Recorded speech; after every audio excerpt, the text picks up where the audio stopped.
guys, welcome back to the channel, or welcome if you're new here. As you've seen by the title of today's video, I'm going to be talking about what I had the chance to read during the month of January. For me, this was a really fast month. The days really flew by, and I'm really glad with what I was able to accomplish so far. So I just want to share with you guys what that was and get your comments if you happen to have read some of the books that I'm going to be talking about. So the first book that I read this year is actually something I wasn't planning on reading on, and I read it as an audiobook, which was Lessons in Chemistry. Now, this was a very fascinating book for me. It was a total of 5 stars. It follows a scientist in the 1950s. Her name is Elizabeth Zott, and she faces a lot of misogyny and sexism within the workplace because it's science, it's a male-dominated area. And she ends up falling in love with a colleague along the way. His name is Calvin, and he's also a scientist.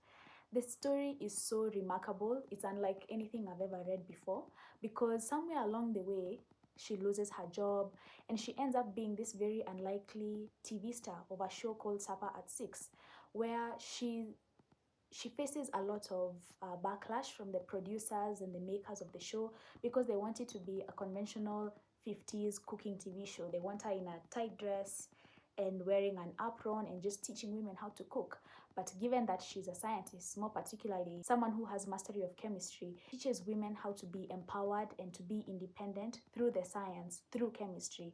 It's something that really takes America by storm. Everyone starts looking for her, and yet even in the midst of her being so popular, she still runs into so many other issues. There are a number of supporting characters within the book that really tied together and just give her the warmth that she didn't know she needed. For example, her daughter Madeline, who's also very brilliant, but she's also very blunt with how she says things. There's also her neighbor Harriet, who is always around taking care of her and of her baby. She picks up rowing as a hobby, which is not very typical for women during that era. And so if you're looking to read something along those lines, I would really recommend that book. The next book I read, also as an audiobook, was Yellowface by R.F. Kuang. Now, this was my first time ever interacting with her work before. I've seen her everywhere on Book Talk and Instagram and YouTube, and I'm really glad I came across it. It was something that was a phenomenal story. It follows a lady named June Hayward, who is a white author. She was schoolmates with a lady called Athena Lu, who was a Chinese American author. She is also an author. And so upon Athena passing, she ends up stealing her unpublished manuscript and rewrites it. She adds a few things, removes a few things here and there, and she publishes it as her own work.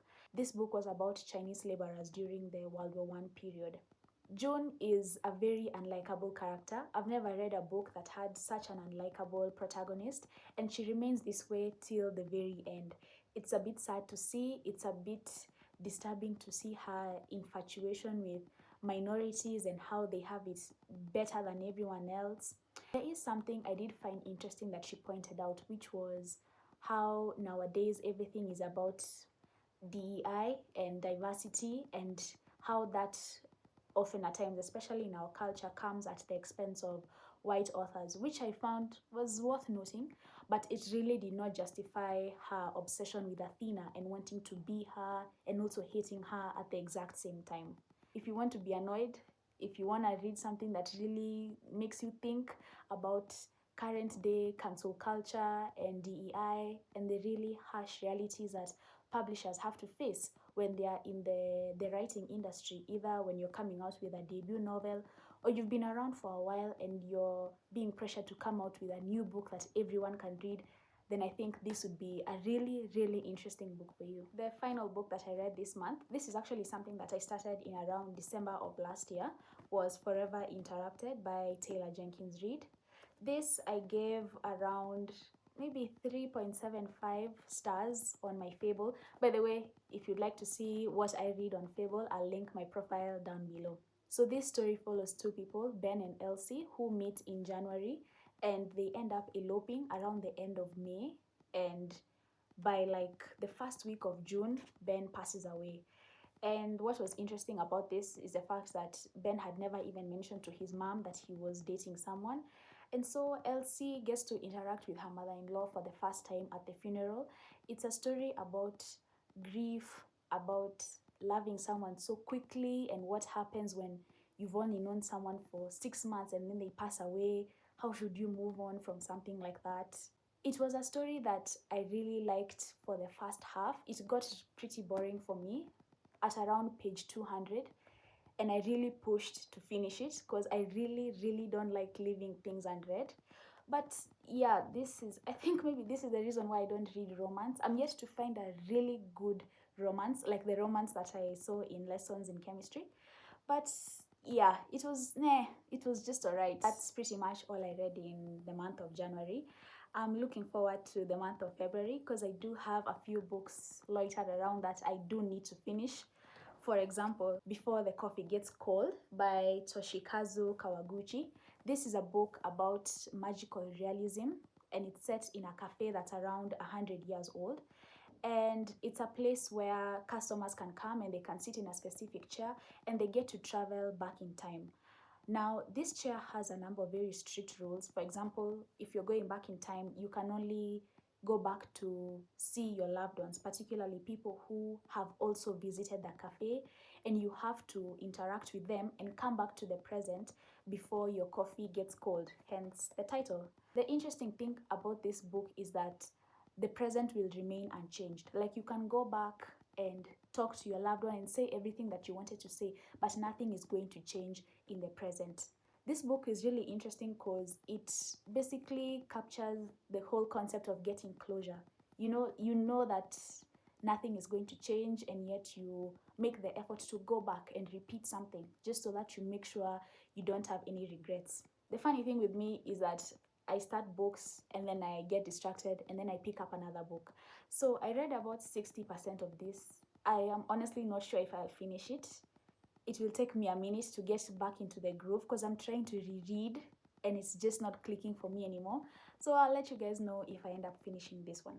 Another book that I'm yet to finish, which I'm sure I've mentioned before, is Homegoing by Ya Gyasi, and it follows two sisters. We get to see them and their descendants over the course of around 300 years because one of them ends up remaining in Ghana as a wife of a slave trader, and another one ends up being sold into slavery in America.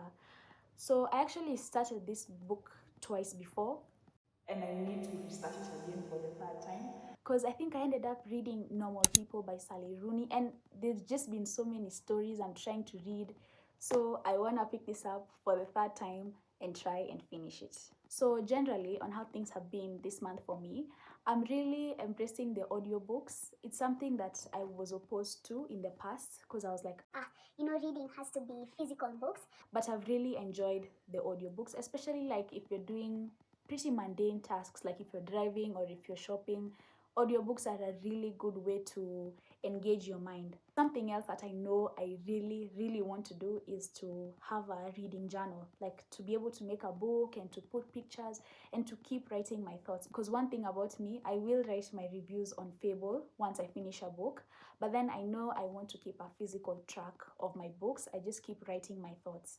At least that's the school of thought that I belong to, that everything needs to be written down. And I think that's why I really try my best to walk around with a notebook and a pen everywhere, just so that if there's anything I ever need to jot down, I can always do that.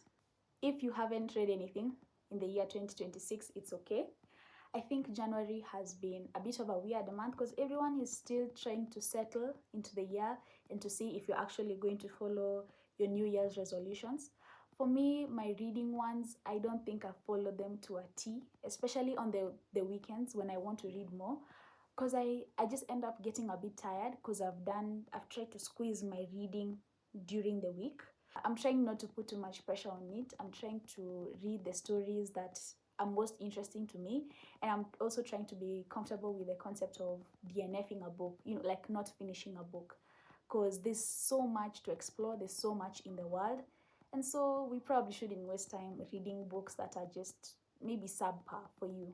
Finally, I just want to thank you guys for watching this video. I'm really trying this year to be more consistent with my content, and so I'll be doing this more often, just recapping for you what I've read by the end of every month so that we can, try and keep each other accountable. That's it from me, and I'll see you in the next video.